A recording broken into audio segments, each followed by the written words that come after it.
Go ahead.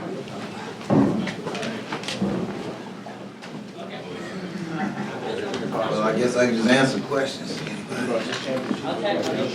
As in, about a good fight.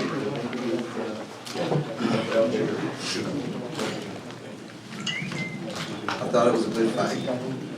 I let Amir know 2 months ago that this kid was real determined he was going to come to fight. He wasn't. And as I watched him this week at the press conference, I made a point to let him know, while other festivities and activities going on, that his mind was made up that he wanted to win, and that he was going to discourage him, that he couldn't win. And I think that Algieri showed that tonight. I think he fought a very gallant fight, very determined, and Amir had to really settle in and buckle down to pull the victory out. I thought he counterpunched well. I'd like to see him do more inside work and close the distance more. He's still a pup. He's still relying on his lightning fast reflexes, but I think this was a good fight for him, as I told some of the press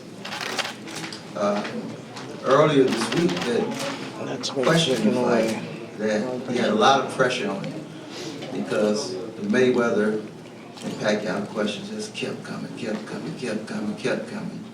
And him being a polite kid, he's answered all these questions. So it's not easy to focus on the task at hand when you constantly get asked about plan B when you got to get past plan A. So I thought maybe that might have had a little effect on him, so I tried to do my best to keep him grounded, but it wasn't very easy because there wasn't no letter as far as those questions. Not only here, but in the writings and all of the articles and things like that. Who's next and this and that. He's in line. So I thought, considering under the pressure that he was under, that it was a good mental fight. That mentally, he came to a tough situation. Virgil, back here. Straight back. Congratulations. I have 2 questions. My first one is, it seemed early, second round I think it was, Chris cracked Amir with a really, really good shot that sort of seemingly buckled Amir. Did you get any sense in the corner that he was hurt by that and that he needed a couple of rounds to kind of get himself together? And if so, what were you telling him to do early on to sort of bring himself back, how he had a dominant first round? Well, by having Amir now for a couple of years, he can get hit with a punch sometimes, and sometimes when he'll take different steps and be on the move, it can really fool the eye. I think if you notice, whenever he was really hurt by a punch, either he went down, or I don't think we've ever seen him really buckle, except the Madonna punch, where it was obvious that he was hurt. But I think as long as he sees what's coming, that he can handle it, as he proved with the Madonna punch, was probably one of the hardest punches he's taken, but he saw the punch. The other punches he never saw, but he showed that he had that resilience by getting up. I mean, not too many people that took the Garcia punch, and got up, but he got up and he was actually winning the round. He just went out and didn't think the next round, but if he would have, he'd have won that fight. So, I've learned from different fighters, if they get hit with a punch, Amir has such fast reflexes that you can hit him when he's starting a punch, so he can get caught off balance. But if he's hurt, from what I've observed, he won't fight back. But immediately he came back with the right type of punches. So I'm not saying he didn't buzz. He might have asked him and he didn't complain about it. But he kept his head in the mouth of the cannon all night. So he didn't just sway. So I don't think, I'll ask him. Virgil, my second question for you is, you mentioned the pressure because all the questions about Floyd Mayweather. Seeing what you saw tonight, which ultimately was a fairly clear decision victory for him here. Plan A or letter A is now over, and now the questions about Floyd will start again. Can you give me your perspective on the prospect in your mind of Amir matching up with Floyd Mayweather Jr.? Well, you know, I've been honest with him.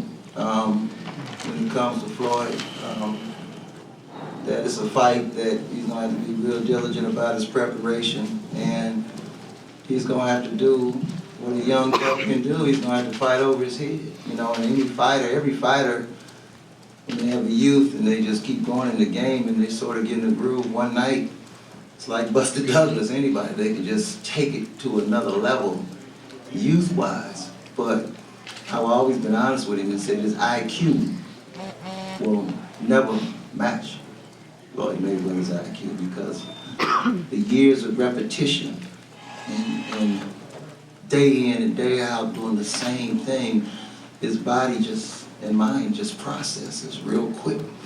And that's the gift that he has. So you have to offset that with youth, just like we've seen in sports. You know, we can go way back to Villanova with Howard Porter. I mean, never was a good NBA player, but one night he lit up somebody in the championship game because he just played over his head. You know, and I think he has the attributes to take it to that level. And if he can lock in and prepare himself right for a fight of that magnitude and handle the pressure that comes along with it, I am confident he'll give a good account of himself. You spoke about the questions, and obviously everyone's going to ask Mayweather Pacquiao being the next option, but I'd like to ask about Keith Thurman. He's been very vocal as far as Khan's opponents and the way that Khan chooses his opponents. What would you think of a matchup between Khan and Keith Thurman, being as though that they have a common opponent in Julio Diaz, and now they'll have one with Luis Collazo once that fight happens? Well, I think when you look at a scenario like that, styles make matches, and you know, I know Keith is a very vocal young man and confident in his abilities. But if I have to be honest, you know, Keith has stepped up a little bit himself. You don't see the knockouts like you used to see them. You know, when you start going up in the A-leagues, they don't come as easy.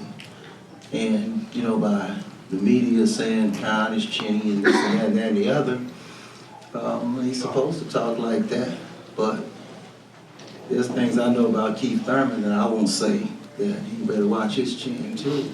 So I know him way back from the amateurs. I can tell you some things that shock you, but I'll leave it alone. Okay? But you know, at some point that fight's probably going to materialize. I think Keith has a right to follow a path to maximize his earning potential.